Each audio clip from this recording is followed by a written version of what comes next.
Oh, I'm live already. Yeah. Hey, how's it going? Thank you guys all for being here. As usual, I want to thank all of the media here for being here tonight. I would like to thank all our sponsors. We had a record sponsorship revenue for this, and our partners are, they're very important to us, allow us to do so much stuff, but it also, our partnerships with our with these groups, Mike's Harder, Wingstop, Primes, there's a whole bunch of others, but they're coming in and they're staying with us longer, which is wonderful for us because it makes it feel like they're a part of what we do and not just in for a one-off. So very important to thank them. I want to thank Cleveland Browns Stadium and Rocket Mortgage Fieldhouse for their hospitality and just being incredible partners in this. I also want to thank the Greater Cleveland Sports Commission. We didn't just work, this show was so big, we didn't just work with the regular Cleveland Sports Commission, we worked with the Greater Cleveland Sports Commission, which is greater than the regular one, as you might imagine, and they did a great job. So spectacular. I mostly want to thank fans. You know, sometimes when you do these events, you do these massive events and you're looking at where you're going, and you say to somebody, oh, that's going to be in Cleveland. It's not a normal stop for us along the way, or one of the biggest stops along the way. But man, did they show up.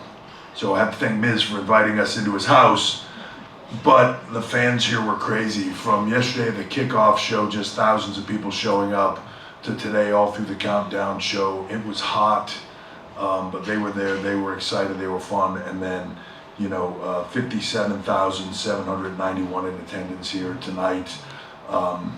Just to wrap up an incredible weekend. We set records across the board for SummerSlam in gate, sponsorship, merchandise, social media. And I think what's really cool about that is we are now coming up against our own records that we smashed last year and set last year. We're coming up against those records now and crushing those records as we move forward.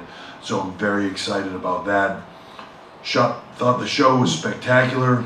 One last thing I want to thank is thank MGK for being here and being in the show and walking Logan to the ring, and also have to thank Jelly Roll just for lending us his incredible voice with an amazing rendition of God Bless America, coming out and playing Liar, and just then transforming to the largest child of all time and living out a childhood fantasy of choke slamming Austin Theory, which who hasn't dreamt of choke slamming Austin Theory at some point, and then delivering what I thought was one of the coolest, I guess would be a 15 knuckle shuffle with Miz and R-Truth. So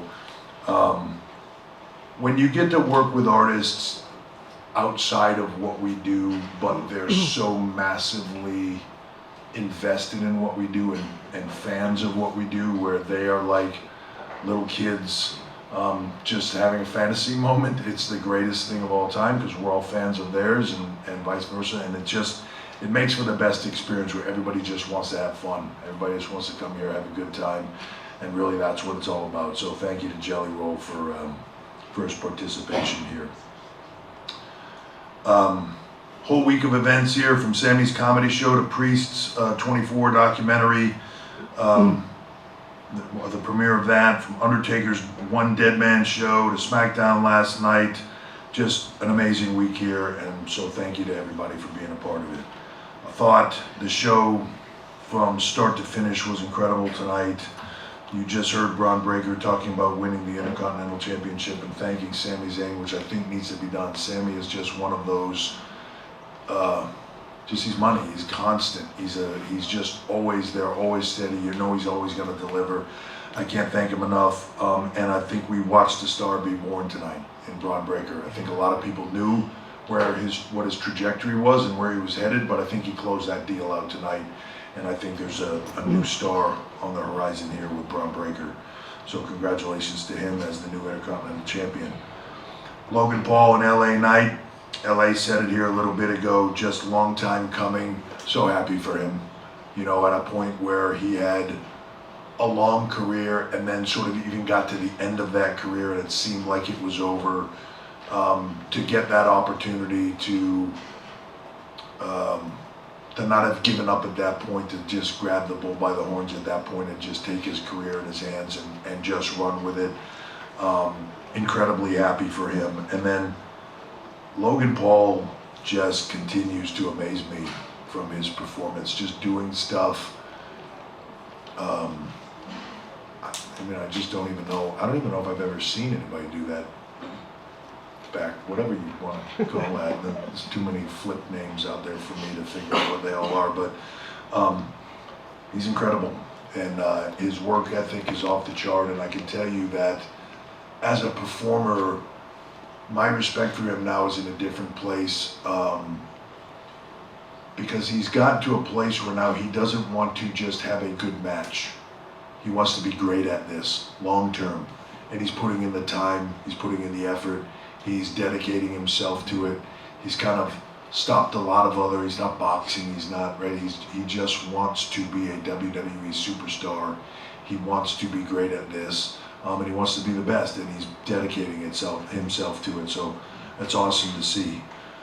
Bayley and Nia, much like Sami Zayn, Bayley, just that constant. You know she's always going to deliver. That's just how great she is. Sometimes she gets overlooked for it, but she's just always on, always, and it's great to see.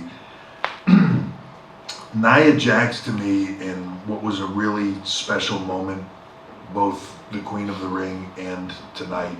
First of all, her first SummerSlam she ever competed in.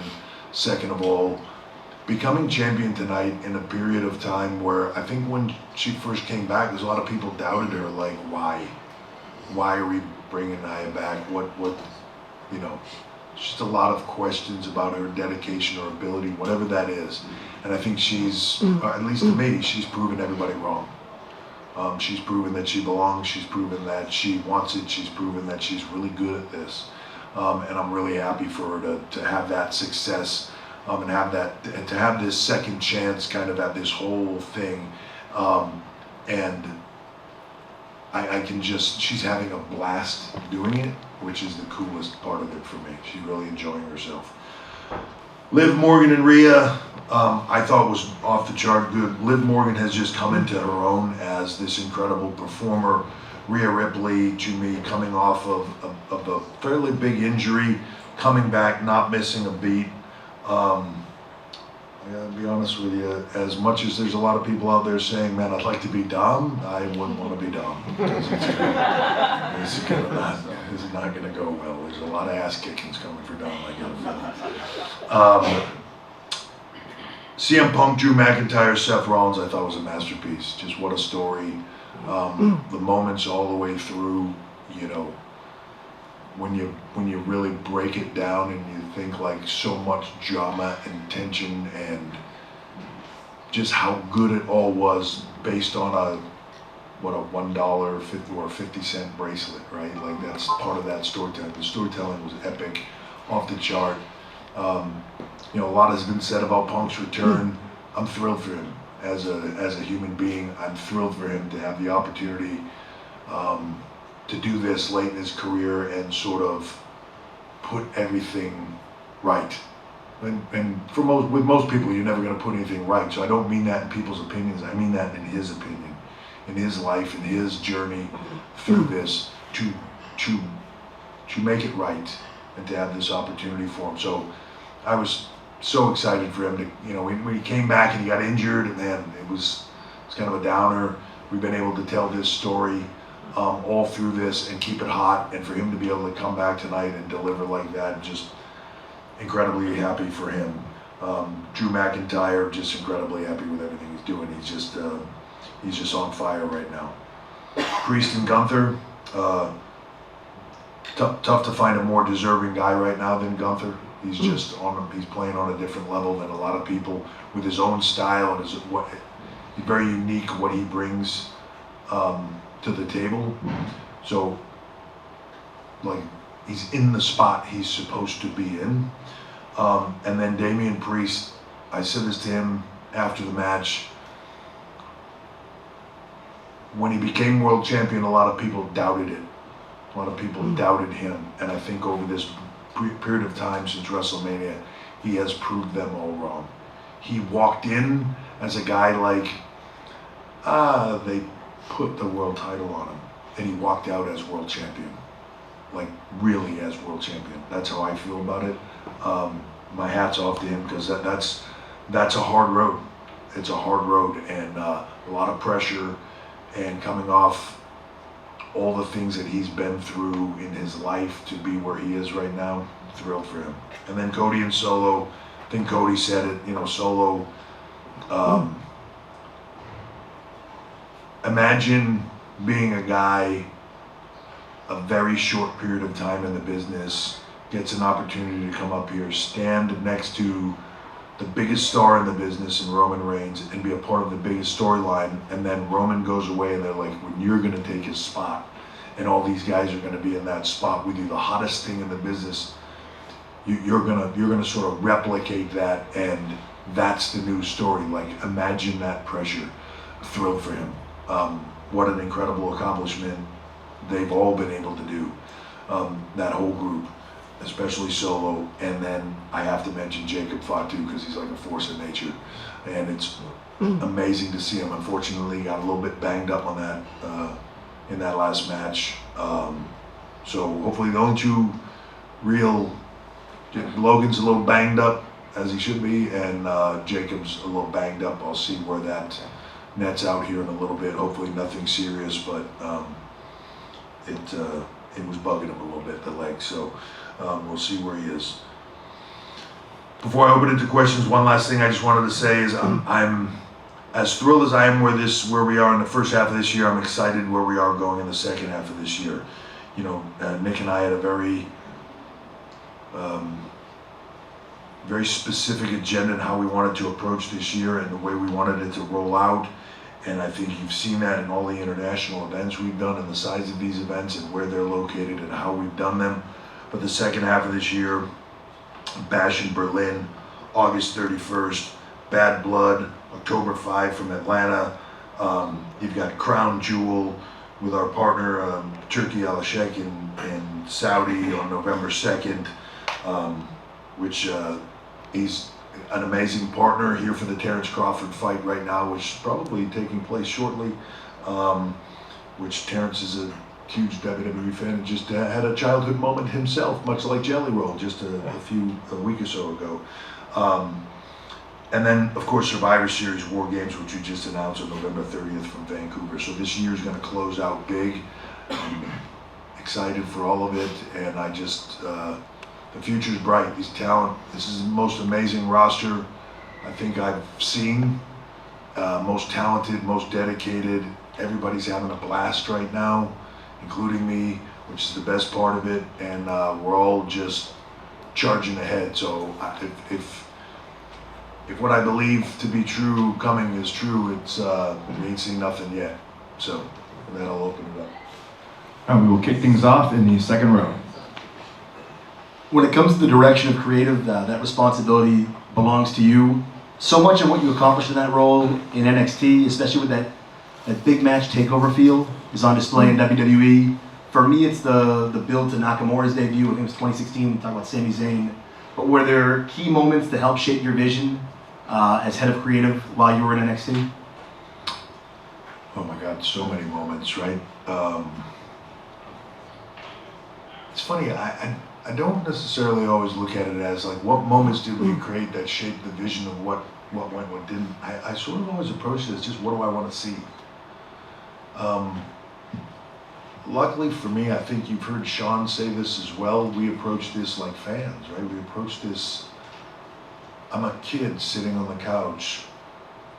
How would I make this the biggest thing I've ever seen? And I was fortunate in my career, that kid was fortunate in his career to sit next to some of the greatest minds in this business.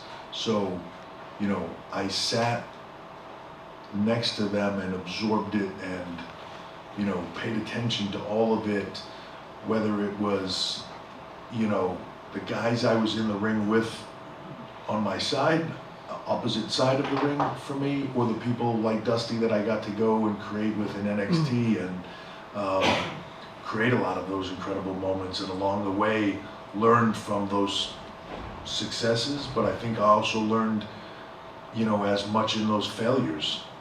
You know, as much as the internet likes to point out failures, the people that point them out to the most are the people creating them. We're the most aware of them, and they're the things that keep us up at night.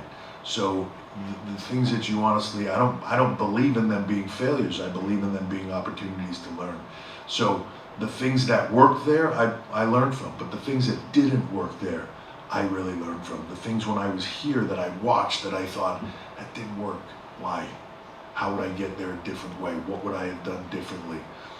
That's how I approach it. I think it's how Sean approaches it. I think that if you're a fan, great man once told me, put yourself in the seat, you'll never go wrong. If you can keep that mentality your whole career, then I think you're onto something. So that's how we approach it. If it's working, I'm happy. Denise Salcedo, Instinct Culture. So Hey, Denise. speaking of NXT, I did wanted to ask, because we're seeing this collaboration with TNA, and so I wanted to ask first and foremost why WWE decided to pursue a longer, I guess you can say, relationship here with TNA from what we've been seeing, and also what we can expect from that, what the end game is, what the fans can expect from that. So I think, as we've said before, we're open for business, right? Whether that's what you see in NXT with TNA, or whether that's different international opportunities. We're going to look at what's best for WWE, but how does that benefit us? How does it benefit them? How does it benefit us? You know, I think there's opportunities as you look at NXT. A lot of those kids are young, and what they really need is repetitions. They need opportunities to go do. We can only create so many of them. So when we have opportunities to partner with others, help their business at the same time, you know, get them on a platform that is seen by so many more people. Use the strength and the power of our brand across social media to help them. I think you'll see more of that, right? So when we have the opportunity to help them, while at the same point in time getting the future of not just us, the future of this business, more opportunities and more reps to improve what they do as performers, to improve what they do on every aspect of what they go out day in and day out and do. You know, the world is different now. There aren't territories where you're out there working a couple hundred days a year, and I don't know that anybody would want to, but we all did it. But it's how everybody got where they got to, and how they got good, and how they learned this. So we have to create that, and we have to give those opportunities to other people to grow and to have that, because the only way they're going to learn how to do this, the only way you learn to go out there and feel that crowd and understand it and change what you're doing and have that dynamic, because you plan it all you want in the back. When you get out there, and that's where the magic happens. I don't care what anybody says. And those decisions, that those in the moment game day decisions that are made there live, your nuances, that's what makes this great. So it's reps. It's really reps, especially when you're just starting in the business. So I want them to have that. So when we can create those opportunities to me, whoever that's with, I'm excited to do it. Thank you. Thank you. Sean Rossap of Fightful. We've seen. Hey, Sean. Hey, we've seen Stephanie pop up a few more times. Yeah, I was excited about it. Does she have an official role with WWE now? And if not, do you think that she would be opposed to doing that again in the future, or maybe resuming any prior roles? So she does not have an official role right now, but like I can tell you this, she loves this. Absolutely loves it.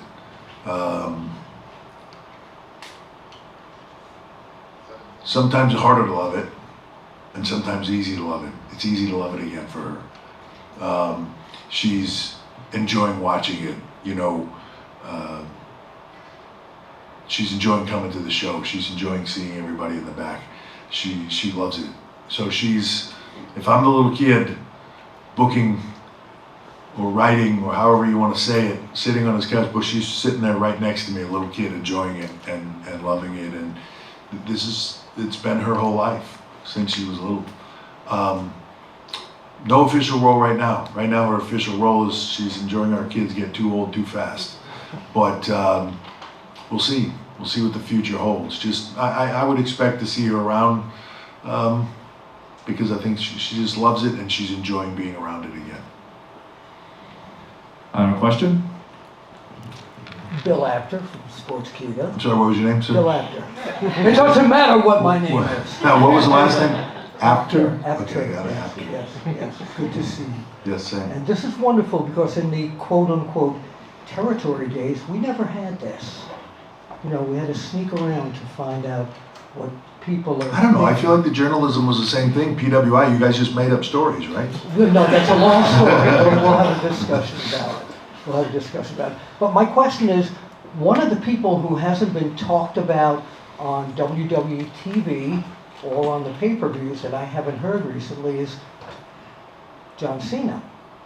They made a whole big thing about him coming back for this. Where are you with discussions or program with him for WWE currently? So, as John mentioned, he has sort of a expiration date, if you will, on his career that he sees. And he's going to come back soon. I think, I can't remember exactly what we said or what he said, I believe. Look, John has earned the right in his career to do whatever he wants, when he wants, and I'm happy to be there for him. I believe it is the beginning of the year. John will come back, and it's sort of like the farewell tour that has an end to it, and John's gonna come back and just have a blast everywhere he goes, like he always does. But he's gonna come back and, you know, he's gonna be there for the Royal Rumble, and that'll be his last Royal Rumble. He's gonna be there for the Elimination Chamber, and that'll be his last Elimination Chamber. He's gonna be there for WrestleMania, and that will be his last WrestleMania. Mm-hmm. And then it will continue. And by the end of 25, that will be the end of John Cena. Not in WWE, not in Hollywood for sure, or anything else that he decides to do, but it will be the end of seeing John Cena competitive and active in the ring. Very few people in this industry that you've been a part of for a long, long time, and I'm happy that you're still here and a part of it, right? Much as like I am of Arn and Kevin and Kid and all the people, you know, the Steiners that I saw upstairs today, like, we want them to feel embraced by what they helped pave the road for. John paved the road for so much stuff. And he's earned the right, as I said, to call his out, and so few people get the opportunity to do that. This is awesome. It's almost overwhelming to me that as this starts to become real, one, that it will be the end of his in-ring career, but two, that I get to sit with him and craft it. It's a huge honor for me. I was there when he came in here. I saw him before he came in here. I was there for a lot of the ride. So, and to see the performer that he became, and all the things that he would do and where he's gone since then, to be able to sit next to him and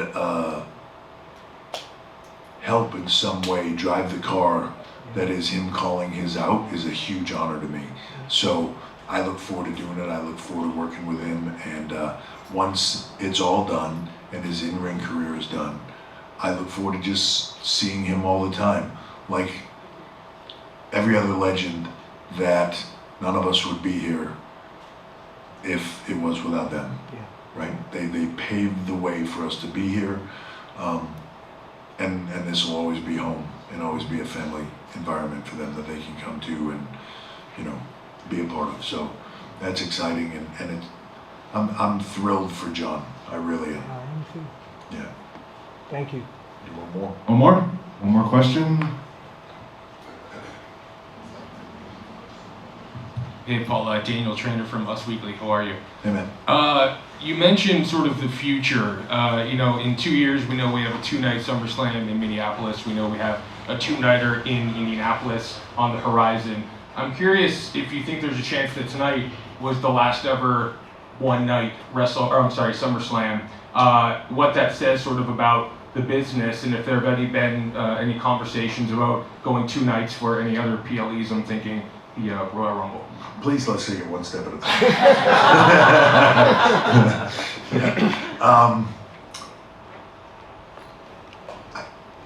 Who knows what the future brings, but I do think that even tonight, seeing this SummerSlam 7-match card goes almost 4 hours to me, and yet there was a lot of stuff we could have put into this, and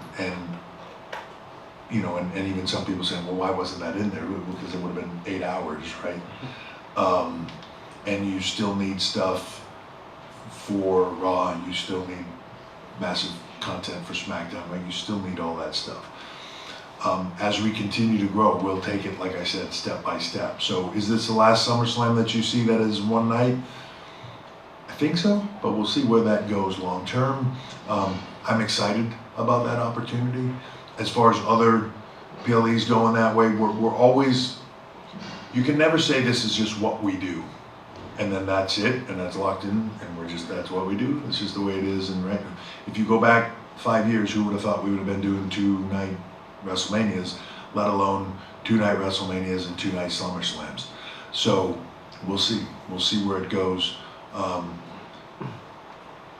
And that's an important part of where we go with it, but an important part of where we go with that also is bringing these events around the globe. We are truly a global company. There's no place that WWE is not seen. There's no place where we don't have a massive fan base and following. We want to bring WWE to the world, not just, be seen as a US-based company, but that's seen everywhere else. We want to literally be everywhere else. And be as big as we possibly can be everywhere. So it's always sort of a moving target, but it makes for a hell of an exciting ride. So I'm excited.